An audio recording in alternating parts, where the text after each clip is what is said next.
ଆପଣମାନେ ଶୁଣୁଛନ୍ତି ରେଡ଼ିଓ କୋରାପୁଟ। ଆଜି ପୁଣି ଥରେ ଆଉ ଏକ କାହାଣୀ ସୁଦୂର ଥାଇଲାଣ୍ଡରୁ, କାହାଣୀ ଏକ ଅନାମଧେୟ ଗାଁରୁ। ଆଉ ଏ କାହାଣୀର ବକ୍ତା ଆମ ସମ୍ମୁଖରେ, ସେ ହେଉଛନ୍ତି ଇଞ୍ଜିନିୟର ସୁନୀଲ ବିଶ୍ୱାଳ। ସେ ବର୍ତ୍ତମାନ ଯାଇଥିଲେ ଥାଇଲାଣ୍ଡ ଏବଂ ସେଠି ଅପୂର୍ବ ଅନୁଭୂତି ନେଇ ଫେରିଛନ୍ତି। ତେଣୁ ତାଙ୍କ ସହିତ କିଛି କଥାବାର୍ତ୍ତା, ଥାଇଲାଣ୍ଡର ପରିବେଶ, ଥାଇଲାଣ୍ଡର ଲୋକଙ୍କର ରୀତିନୀତି, ସେମାନଙ୍କର ଆଚାର ବ୍ୟବହାର, ଜୀବନଶୈଳୀ, ଏସବୁ ସମ୍ପର୍କରେ ତାଙ୍କ ସହିତ କଥାବାର୍ତ୍ତା କରିବା। ସୁନୀଲ ଭାଇ, ଆପଣଙ୍କୁ ଆମେ ସ୍ୱାଗତ କରୁଛୁ ରେଡ଼ିଓ କୋରାପୁଟକୁ। ବର୍ତ୍ତମାନ ଆମେ ଜାଣିବାକୁ ଚାହିଁବୁ ଆପଣଙ୍କର ଯେଉଁ ଗସ୍ତ ଥିଲା ବର୍ତ୍ତମାନ ଥାଇଲାଣ୍ଡକୁ, କ'ଣ ସବୁ ଦେଖିଲେ, କ'ଣ ଅନୁଭବ କଲେ? ରେଡ଼ିଓ କୋରାପୁଟର ଶ୍ରୋତାମାନଙ୍କୁ ମୁଁ ନମସ୍କାର ଜଣାଉଛି। ମୁଁ ଏବେ ଏଇ ସପ୍ତାହେ ତଳେ ଥାଇଲାଣ୍ଡ ଯାଇଥିଲି। ଥାଇଲାଣ୍ଡ ପ୍ରତି ମୁଁ ଯେତେବେଳେ ସ୍କୁଲରେ ପଢ଼ୁଥିଲି, ଆମର ସାହିତ୍ୟ ପ୍ରବେଶ ବହିରେ ଗୋଟିଏ ବିଷୟ ଥିଲା ଥାଇଲାଣ୍ଡରେ ଭାରତୀୟ ସଭ୍ୟତା। ଯଦିଓ ସେଟା ଆମର ପଢ଼ାଯାଉନଥିଲା, କିନ୍ତୁ ଆମ ସାହିତ୍ୟ ବହିରେ ସେଟା ଗୋଟେ ବିଷୟ ଥିଲା ଏବଂ ସେଟା ପିଲାଦିନେ ସବୁ ତ ଆମେ ପଢ଼ି ଦେଉଥିଲୁ ନା। ପଢ଼ିକି ମୋ ମନରେ ଗୋଟେ ଝାପ୍ସା ଚିତ୍ର ଥିଲା ଥାଇଲାଣ୍ଡ ବିଷୟରେ। ଏବଂ ମୁଁ ଯେତେବେଳେ ଥାଇଲାଣ୍ଡ ଗଲି, ମୋର ସେଇ ବହି କଥା ମନେ ପଡ଼ିଲା ଏବଂ ମୁଁ ଦେଖିଲି ଯେ ଏତେ ବର୍ଷ ପରେ ମଧ୍ୟ ଯାହା ମୁଁ ବହିରେ ପଢ଼ିଥିଲି ଉଣା ଅଧିକା ସମସ୍ତ ଜିନିଷ ସତ୍ୟ। ଥାଇଲାଣ୍ଡର ଯେଉଁ ଜିନିଷଟି ମୋତେ ସବୁଠୁ ବେଶୀ ଅଭିଭୂତ କରିଥିଲା, ଯେଉଁଟା ମୁଁ କଳ୍ପନା କରିଥିଲି ଥାଇଲାଣ୍ଡରେ ଏଭଳି ଜିନିଷ ଦେଖିବି ବୋଲି, ସେଟା ହେଉଛି ସେଠିକାର ଯେଉଁ ସାର୍ବଜନୀନ ଯେଉଁ ଗମନାଗମନ ବ୍ୟବସ୍ଥା, ସେଠି ଲୋକମାନଙ୍କର ଶୃଙ୍ଖଳିତ ରାସ୍ତାରେ ଯେଉଁ ଗାଡ଼ି ଚଲେଇବାର କୌଶଳ ଏବଂ ରାସ୍ତାରେ ଲୋକମାନଙ୍କୁ ଦେଖିଲେ ସେମାନେ ଯେମିତି ଭାବେ ରହିଯାଉଥିଲେ, ମୋତେ ସେଇଟା ଭାରି ଭଲ ଲାଗିଲା। ଆଉ ଭଲ ଲାଗିଲା ଯେ ସେଠିକାର ଯେଉଁ ରାସ୍ତାଘାଟ ବା ହୋଟେଲ ଅତ୍ୟନ୍ତ ପରିଷ୍କାର। ଏମିତିକି ଯଦି ରାସ୍ତା କଡ଼ରେ ଯେଉଁ ଅଛି ହୋଟେଲ, ସେଠି ବି ସେମାନେ ଏତେ ସୁନ୍ଦର ଭାବରେ ପରିବେଷଣ କରୁଥିଲେ, ମୋତେ ଭାରି ଭଲ ଲାଗିଲା। ଆମେ ବର୍ତ୍ତମାନ ଆରମ୍ଭରୁ ଶେଷ ପର୍ଯ୍ୟନ୍ତ ପର୍ଯ୍ୟାୟକ୍ରମେ ଆଲୋଚନା କରିବା। ଆମ ଉଡ଼ାଜାହାଜ ବାହାରିଲା ବିଶାଖାପାଟନମରୁ ଏବଂ 3.5 ଘଣ୍ଟାର ଜର୍ଣ୍ଣି ପରେ ଆମେ ପହଞ୍ଚିଲୁ ବ୍ୟାଙ୍କକ୍ରେ। ବ୍ୟାଙ୍କକ୍ରେ ପହଞ୍ଚିଲା ବେଳକୁ ସ୍ଥାନୀୟ ସମୟ ହେଉଥିଲା ସକାଳ 4:30। ମୁଁ ଯେଉଁ ଭାରତରେ ଯେଉଁ ମୋବାଇଲ ନେଟୱାର୍କଟି ବ୍ୟବହାର କରେ, ତାର ଗୋଟେ ଇଣ୍ଟରନ୍ୟାସନାଲ ରୋମିଂ ପ୍ୟାକ୍ ମୁଁ ପକାଇଥିଲି। ତ ମୁଁ ଯେଉଁ ମୁହୂର୍ତ୍ତରେ ଓହ୍ଲେଇଲି ସେ ଏୟାରପୋର୍ଟରେ, ତୁରନ୍ତ ମୋ ମୋବାଇଲରେ ସିଗ୍ନାଲ ଆସିଲା। ଯେମିତି ଭାରତରେ ସେମିତି ମୋତେ କିଛି ଅଲଗା ଲାଗିଲା ନାହିଁ। ଡାଟା କନେକ୍ସନ୍ କୁହନ୍ତୁ, ଭଏସ୍ କନେକ୍ସନ୍ କୁହନ୍ତୁ, ସବୁତକ ସିମଲେସଲି କାମ କରି ଆରମ୍ଭ କଲା ଏବଂ ମୋ ମୋବାଇଲର ଟାଇମ୍ଟା ବଦଳିଗଲା। ଏଇଥିପାଇଁ କହୁଛି ଯେ ମେକାନିକାଲ ୱାଚ୍ରେ ଯେଉଁ ଭାରତୀୟ ସମୟ ଦେଖାଉଥିଲା, ଆଉ ଥାଇଲାଣ୍ଡର ସମୟ ପରିବର୍ତ୍ତନ ହୋଇଗଲା। ଥାଇଲାଣ୍ଡ ସମୟ ଆମଠାରୁ 2.5 ଘଣ୍ଟା ଆଗୁଆ। ଏବଂ ଥାଇଲାଣ୍ଡରେ ଆମକୁ ବାହାରିଲା ମାତ୍ରେ ଏୟାରପୋର୍ଟରୁ ସେଠି ଜଣେ ବିଶେଷ ଇଂରାଜୀ କହୁନଥିବା ଜଣେ ବୟସ୍କ ସ୍ତ୍ରୀଲୋକ ଜଣେ ହାତରେ ପ୍ଲାକାର୍ଡ ନେଇକି ଅପେକ୍ଷା କରିଥିଲେ ଏବଂ ଆମ ନାଁଟା ଯେହେତୁ ସେଥିରେ ଇଂରାଜୀ ଲେଖା ହେଇଥିଲା, ଆମେ ଯେଉଁ ଛୋଟିଆ ଦଳଟି ଯାଇଥିଲୁ, ଆମର ଦଳର ବରିଷ୍ଠ ସଦସ୍ୟଙ୍କ ନାଁ ସେଥିରେ ଲେଖା ହେଇଥିଲା। ଆମେ ତାଙ୍କୁ ବି ଦେଖି ଚିହ୍ନି ପାରିଲୁ। ଆମେ ତାଙ୍କ ପାଖକୁ ଗଲୁ ଏବଂ ସିଏ ସାଙ୍ଗେ ସାଙ୍ଗେ ଆମ ପାଇଁ ଗୋଟେ ଟ୍ୟାକ୍ସିର ବ୍ୟବସ୍ଥା କରିଥିଲେ। ଆମକୁ ସେ ଟ୍ୟାକ୍ସିରେ ବସେଇ ଦେଲେ। ଟ୍ୟାକ୍ସିର ଯେ ଚାଳକ, ସିଏ ବି ବିଶେଷ କିଛି ଇଂଲିଶ ତାର ଜ୍ଞାନ ନାହିଁ, କିନ୍ତୁ ସିଏ ଆମକୁ ବ୍ୟାଙ୍କକ୍ର ଯେଉଁ ବିମାନ ବନ୍ଦରରୁ ସିଧା ନେଇଗଲା ଆମକୁ ପଟାୟା, ଆମ ହୋଟେଲକୁ। ଏବଂ ସେ ଯେଉଁ ରାସ୍ତା ଏତେ ଚଉଡ଼ା, ପ୍ରଶସ୍ତ ଏବଂ ମସୃଣ ରାସ୍ତା, ଏବଂ ସେଥିରେ ଶୃଙ୍ଖଳିତ ଭାବରେ ରାତି 4:30 ବେଳେ ବି ଗାଡ଼ି ଗୁଡ଼ାକ, ଏତେ ସଂଖ୍ୟାରେ ଗାଡ଼ି ଶୃଙ୍ଖଳିତ ଭାବରେ ବିନା ହର୍ନ ବଜେଇକି ଗାଡ଼ି ଗୁଡ଼ାକ ଯାଉଥିଲେ। ଏବଂ ସେଇଟା ଦେଖିକି ଆମ ମନରେ ଥାଇଲାଣ୍ଡ ପ୍ରତି ଗୋଟେ ବହୁତ ବଡ଼ ସକାରାତ୍ମକ ଭାବନା ଆସିଲା। କାରଣ ମୁଁ ଜଣେ ଭାରତୀୟ ହିସାବରେ ମୁଁ ଭାବୁଥିଲି ଯେ ଥାଇଲାଣ୍ଡ ବୋଧେ ଆମଠାରୁ ବେଶୀ ବିକଶିତ ଦେଶ ହୋଇନଥିବ, କିନ୍ତୁ ସେମାନେ ଆମଠାରୁ ଢେର ବିକଶିତ। ଏବଂ ସବୁତକ ଗାଡ଼ି ଗୁଡ଼ାକ ଆମେ ଯାହା ଦେଖିଲୁ, ସବୁତକ ପ୍ରାୟ ଅଟୋମେଟିକ୍ ଗିଅର ବାଲା ଗାଡ଼ି ବହୁତ କମ୍। ଆମେ ତ ଜମା କୌଣସି ଗିଅର ବାଲା ଗାଡ଼ିରେ ବସିନୁ। ସବୁତକ ଗାଡ଼ି ହେଉଛି ଅଟୋମେଟିକ୍ ଏବଂ ସବୁ ବେଶ ଦାମିକା ଭଲ ଭଲ କମ୍ପାନୀର ଗାଡ଼ି ସବୁ। ଏବଂ ଆମେ ଯେତେବେଳେ ହୋଟେଲରେ ପହଞ୍ଚିଲୁ, ସେ ହୋଟେଲରେ ସମୟ ହେଇଥିଲା ସେତେବେଳେ ସକାଳ 1.5 ଘଣ୍ଟା ବା 1:45 ମିନିଟ୍ରେ ଆମେ ପହଞ୍ଚିଗଲୁ ଆମ ହୋଟେଲରେ। ସେଇଟା ଗୋଟେ 4 स्टार होटेल एवं होटेल पहुँचला पर होटेल अनुरूप खूब सुंदर व्यवस्था रूम गुड़िक अति मात्रा परिष्कार परिच्छन्न एवं आम होटेल रहिला परे आम विश्राम नेलु से होटेल दुईटी जलपान करने दुईटी ये अच्छी कक्ष रही गोटे हूँ भारतीय आ गोटे हूँ आंतर्जातिक टूरिस्ट मानों एवं भारतीय जो जो कक्ष से एते सुंदर एते विविध प्रकार फल से मैंने दूसरे आमको खायापी से गोटे भारी बहुत बढ़िया लगे सबुतक फल सुस्वादु मिठा एवं आकार बेस बड़ ता बादे जो खाद्यर व्यवस्था से करते अनुरूप भाव सुंदर थिला किंतु से गोटे सब भारतीय खाद्य थिला तेणु से तार विषय किसी कहवाई उचित मन करूनी आम होटेल रु खूब पाखे अच्छे समुद्रकूल आम समुद्रकूल को भी गलु चली चली पाखे किसी बजार को गलु एवं देखिलु से जो बजार रे कुंभीर बिछा जिया एवं ये जो रेशमर जो पोक जो सिल्क वर्म एमती विभिन्न प्रकार कीट पतंग सब सीटी रोषे होची एवं सेटा सब लोक सब किणी खाउचंती एवं सेटा देखला पर निश्चित आमको अरुचित निश्चित लागिला किंतु आ गोटे कथा आम लक्ष्य कलु जे एते आमिष द्रव्य रोषे हवा सत्वे सेठी आम माछी देखलु नहीं कौन प्रकार अपरिष्कार को होटेल पाखरे किसी जरी पड़ी पानी पड़ी किसी कादुओ एकदम संपूर्ण रूप परिष्कार एते सुंदर भाव से सब प्रस्तुत करते आम सदस्य भर जड़े कहल प्रस्ताव देले जे आम कुंभीर मांस टे खाइबा जहाँ आम खाइनु किंतु एते सुंदर भाव से सब रुचिपूर्ण भाव परिवेषण करते देखिबार कथा एवं आहरी देखिबार कथा जे से माने कौन से खाद्य द्रव्य को हाथ में छू नथिले एटा गोटे मत लगे आम भारतीय मैंने एटा निहाती शिखिबा दरकार आमे बिना बाधारे खाली हाथ में खाद्य को आम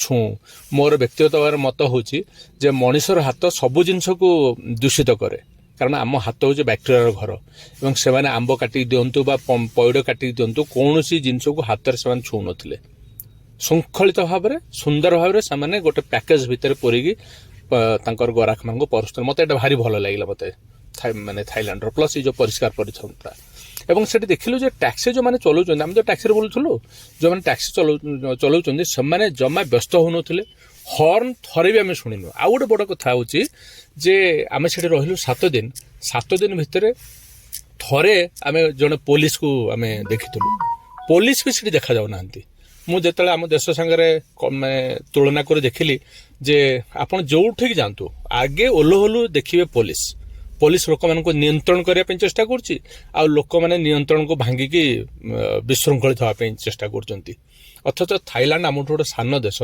तार लोक मान जो श्रृंखलित भाव जो पब्लिक प्लेस रे तांकर व्यवहारटा देखिए मत बहुत खुशी लगिला संध्या बेले आम गलु अल्काजार बोली गोटे शो सचराचर थाईलैंड विषय जदि जेकोसी लोक पचारे से थाईलैंड बाबद एमती गोटे नकारात्मक परिवेषण करती अनुभूति टाक जे कई लोक भाव बोधे थाईलैंड बोधे ताठू बोधे अलग बोधे किसी ना किंतु ए दुनिया हूँ गोटे दर्पण सदृश से आपन केवल निजर ही प्रतिबिंब देखिए तेणु मु से जो नकारात्मक दिग को अनुभव करने मो भीतर कौन आग्रह नाला तेणुक मु बहुत भल लगे मत से जो अल्काजार शो मत लगिला जे ओडिशा रे कहीं आमे भी आम साधव मान को लेकिन एमती गोटे परिवेषण कहीं माने न करि परिबा कहीं एते सुंदर भाव से निजर कला संस्कृति को लेकिन से सिटी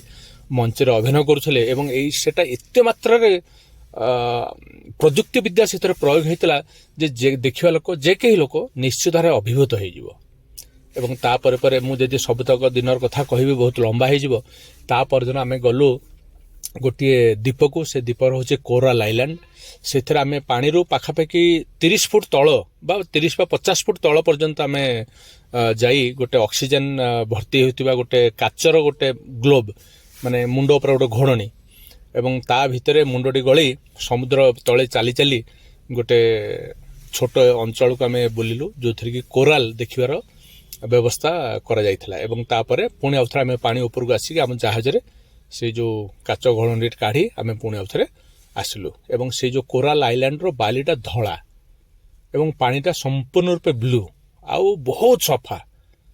ତ ମୋତେ ଭାରି ଖୁସି ଲାଗିଲା ଯେ ସେମାନେ ତାଙ୍କର ପରିବେଶ, ଆମ ଭାରତରେ ବି ଦିନେ ସେଇଭଳିଆ ପରିବେଶ ଥିବ, କିନ୍ତୁ ଆମେ ନଦୀକୁ ମା ବୋଲି କହିବା ସତ୍ତ୍ୱେ ଆମର ସବୁତକ ଦୂଷିତ ପଦାର୍ଥ ଆମେ ନଦୀ ଭିତରକୁ ଛାଡ଼ି ଦେଉଛୁ, ପୋଖରୀ ଭିତରକୁ ଆମେ ସବୁତକ ନଳା ମାନେ ଛାଡ଼ି ଦେଉଛୁ। ତେଣୁ ମା ବୋଲି ଡାକୁଛୁ, କିନ୍ତୁ ଆମେ ଆକ୍ଚୁଆଲି ସମ୍ମାନ ଦେଇ ଜାଣିନୁ ଆମେ ସେ ନଈ ଗୁଡ଼ିକର।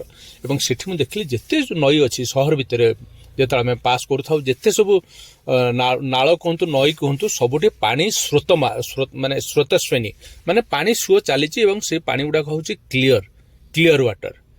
ଏବଂ ପଟାରେ ବିଭିନ୍ନ କଥା ଦେଖିଲୁ, ସେଥିରୁ ମୋତେ ଗୋଟେ ବିଷୟରେ ନ କହିଲେ ନ ଚଳେ, ସେଟା ହେଉଛି ନଙ୍ଗ ନୁଚ୍ ଗାର୍ଡେନ। କ'ଣ ହେଇଛି ସେ ଗାର୍ଡେନ ସମସ୍ତେ ନିହାତି ଦେଖିବା ଦରକାର। ତା ଭିତରେ ଅଭୟାରଣ୍ୟ ଅଛି, ସେଥିରେ ହ୍ରଦ ସବୁ ଲେକ୍ ଭଳିଆ ହେଇଛି। ସେ ଲେକ୍ କୂଳରେ ଜିରାଫ କୋଉ ଏମିତି ଗୋଟେ ପ୍ରାଣୀ ନାହିଁ ଯେ ବହୁ ସଂଖ୍ୟାରେ ସେଠି ବିଚରଣ କରୁନାହାନ୍ତି। ପକ୍ଷୀ କୁହନ୍ତୁ, ପ୍ରାଣୀ କୁହନ୍ତୁ, ସମସ୍ତେ ବିଚରଣ କରୁଛନ୍ତି। ତାର ଭିତରେ ଗାଡ଼ି ଚାଲିଛି, ଧାଡ଼ି ଧାଡ଼ି ଗାଡ଼ି ଚାଲିଛି। ଏବଂ ସବୁଠୁ ବଡ଼ କଥା ହେଉଛି ଆମେ ନିଜ ଗାଡ଼ି ନେଇକି ଯାଇଥିଲୁ, ମାନେ ଆମର ଯେଉଁ ଭଡ଼ା ଟ୍ୟାକ୍ସି, ସେ ଟ୍ୟାକ୍ସି ଭିତରେ ଆମେ ବସିଥିଲୁ। ସିଂହ, ବାଘ ସବୁତକ ଭିତରେ ଦେଇକି ଆମେ ସେ ଅଭୟାରଣ୍ୟ ଭିତରେ ପଶିକି ବାହାରିଲୁ। ଏବଂ ସେଥିରେ ଗାର୍ଡେନ ଅଛି, ଯୋଉଟା ସବୁ ଚାଲି ଚାଲି ବୁଲିଲୁ। ବିରାଟ ଡାଇନୋସର ହେଇଛି। ତ ପଟାୟ ଏଇଭଳି ଆମେ ଆମର ଶେଷ ଯେଉଁ ରାତିରେ ଆମେ ଆମର ସୌଭାଗ୍ୟ, ସେଥିରେ ବାର୍ଷିକ ଫାୟାର ୱାର୍କ ମାନେ ବାଣ ଫୁଟା ପ୍ରତିଯୋଗିତା ହେଉଥିଲା, ଯେଉଁଟାକି ପୃଥିବୀର ବିଭିନ୍ନ ଦେଶରୁ ବାଣ ଫୁଟା ପାଇଁ ଦେଶର ଯେଉଁ ବାଣୁଆ ମାନେ ସବୁ ଆସିଥିଲେ। ଆମ ହୋଟେଲ ଛାତ ଉପରୁ ଥାଇକି ଆମେ ସେ ଯେଉଁ ଅପରୂପ ଦୃଶ୍ୟ ଆମେ ଦେଖିଲୁ, ଖୁବ୍ ସୁନ୍ଦର ତାକୁ ଉପଭୋଗ କଲୁ। ତାପରେ ଆମେ ଫେରି ଆସିଲୁ ବ୍ୟାଙ୍କକରେ। ସେମିତି ସେଠି ଗୋଟେ ନଈ ବ୍ୟାଙ୍କକ ସହର ଭିତରେ ଦେଇ ଯାଇଛି, ତାର ନାଁ ହେଉଛି ଚାଓ ଫ୍ରାଏ। ଏଗେନ୍ ମୁଁ ସ୍କୁଲରେ ପଢ଼ିଥିଲି ସେ ଯେଉଁ ଥାଇଲାଣ୍ଡର ଭାରତୀୟ ସଂସ୍କୃତି, ମୁଁ ସେଇ ଚାଓ ଫ୍ରାଏ ନଦୀ ବିଷୟରେ ପଢ଼ିଥିଲି। ଏବଂ ସେଇ ଚାଓ ଫ୍ରାଏ ନଦୀରେ ମୁଁ ଗୋଟେ କ୍ରୁଜରେ ବସି ରାତ୍ରି ଭୋଜନର ବ୍ୟବସ୍ଥା ହେଇଥିଲା। ସିଏ ବହୁତ ସୁନ୍ଦର ଅନୁଭୂତି। ଥାଇଲାଣ୍ଡ ଆମଠାରୁ ଏତେ ମାତ୍ରାରେ ବିକଶିତ ଯେ ନଦୀର ଉଭୟ ପାର୍ଶ୍ୱରେ ବହୁଚଳ ମାନେ ଆକାଶ ଛୁଉଁଥିବା ଅଟ୍ଟାଳିକା ଏବଂ ତାର ଲାଇଟ୍, ଏବଂ ସମୁଦ୍ର ସେ ଯେଉଁ ନଈ କୂଳରେ ବିଭିନ୍ନ ପ୍ରକାର ସବୁ ପାର୍କ, ସେ ସବୁର ଲାଇଟ୍, ଏବଂ ତା ଭିତରେ ଯେଉଁ ଡଙ୍ଗା ସବୁ ଯାଉଥାଏ, ସେ ଡଙ୍ଗାରେ ସଜା ହେଇଥିବା ବୈଦ୍ୟୁତିକ ଆଲୋକ, ନୃତ୍ୟ, ଗୀତ, ଏସବୁ ନିଶ୍ଚିତ ଭାବରେ ଯେ କେହି ପର୍ଯ୍ୟଟକ ଉପଭୋଗ କରିବ। ତ ତାପରେ ବ୍ୟାଙ୍କକରେ ଆମେ ଯାଇଥିଲୁ ସ୍ଲିପିଂ ବୁଦ୍ଧ ଦେଖିବା ପାଇଁ, ଗୋଟେ ବିରାଟ ବୌଦ୍ଧ ମୂର୍ତ୍ତି ଶୋଇଥିବା ଅବସ୍ଥାରେ। ଏବଂ ସେଠି ଆମେ ଦେଖିଲୁ ଋଷି ଯୁବକଙ୍କ ବିଷୟରେ ବର୍ଣ୍ଣନା ଥିବା ଗୋଟେ ମ୍ୟୁଜିୟମ। ମୂଳତଃ ଥାଇଲାଣ୍ଡର ମାଲିସ୍ ହେଉଛି ଗୋଟେ ବହୁତ ବଡ଼ ଶିଳ୍ପ। ମାଲିସ୍ ବିଷୟରେ ଆମେ ଏଠି ନକାରାତ୍ମକ ବହୁତ ଆଲୋଚନା ଶୁଣୁ, କିନ୍ତୁ ପ୍ରକୃତରେ ମାଲିସ୍ ହେଉଛି ଆମ ଯୁବକ ଋଷିଙ୍କର ଯେଉଁ ଅବଦାନ, ତାକୁ ଥାଇଲାଣ୍ଡବାସୀ ଯେଉଁ କାମରେ ଲଗେଇଛନ୍ତି। ଯୁବକ ଋଷିଙ୍କର ଯେଉଁ ତତ୍ତ୍ୱ, ସିଏ କହୁଛି ଆମ ଦେହ ଭିତରେ ବାୟୁ ଆଉ ଅଗ୍ନି, ୟାର ଗୋଟେ ସମାନ୍ତର କାର୍ଯ୍ୟଧାରା ଚାଲିଛି। ଯଦି କୌଣସି କାରଣରୁ ଦୁଇଟା ଭିତରେ କୌଣସି ଅସମାନତା ଦେଖାଯାଏ, ତାହେଲେ ଆମ ଦେହ ରୋଗଗ୍ରସ୍ତ ହୋଇଯାଏ। ଏବଂ ତାକୁ ଉପଚାର କରିବା ପାଇଁ ମାଲିସ୍ ହେଉଛି ଗୋଟେ ବହୁତ ବଡ଼ ସାଧନ। ତେଣୁ ସେଇ ଇଡ଼ା, ପିଙ୍ଗଳା, ଏଇସବୁ ବିଷୟରେ ଆମେ ସେଠି ବର୍ଣ୍ଣନା ଦେଖିଲୁ। ଏବଂ ଥାଇଲାଣ୍ଡର ଯେଉଁ ମାଲିସ୍ ଶିଳ୍ପ ବିଷୟରେ ଆମେ ଗୋଟେ ନେଗେଟିଭ ଆମେ ଯେଉଁ ଇମେଜ ଆମେ ଶୁଣିବା ପାଇଁ ପାଉ, କିନ୍ତୁ ସେଇଟା ହେଉଛି ଗୋଟେ ଥାଇଲାଣ୍ଡର ଗୋଟେ ବହୁତ ବଡ଼ ଭଲ ଗୋଟେ ମାନେ ଶିଳ୍ପ। ସେଟା ଆମେ ସେଇ ମ୍ୟୁଜିୟମରେ ଦେଖିବା ପାଇଁ ପାଇଲୁ। ଏବଂ ଏଇଭଳି ଭାବରେ ଅନେକ ଅନନ୍ୟ ଅନୁଭୂତି ନେଇ ଆମର ଥାଇଲାଣ୍ଡ ଯାତ୍ରା ଶେଷ କରି ଆମେ କଲିକତାକୁ ଫେରି ଆସିଲୁ। ଗଲାବେଳେ ଆମକୁ ବିଶାଖାପଟ୍ଟନମରୁ ବ୍ୟାଙ୍କକ୍ ଆମକୁ ଲାଗିଥିଲା 3.5 ଘଣ୍ଟା, କିନ୍ତୁ ଫେରିଲା ବେଳେ ଆମକୁ କଲିକତାକୁ ଆମକୁ ଲାଗିଲା 2.5 ଘଣ୍ଟା। ଏବଂ ଆମେ ଫେରିଲା ବେଳେ ଆସିଲୁ ସୁବର୍ଣ୍ଣଭୂମି ବିମାନ ବନ୍ଦର ବ୍ୟାଙ୍କକ୍। ଥାଇଲାଣ୍ଡରେ ଯେମିତି ଏୟାରପୋର୍ଟରେ ଆପଣ ଦେଖିଲେ ସେ ଖଣ୍ଡେ ଇଂଲିଶ କହୁଛି, ଥାଇଲାଣ୍ଡ ଭିତରେ କୋଉ ଭାଷାକୁ ଆପଣ ଦେଖିଲେ ପ୍ରଚଳନ?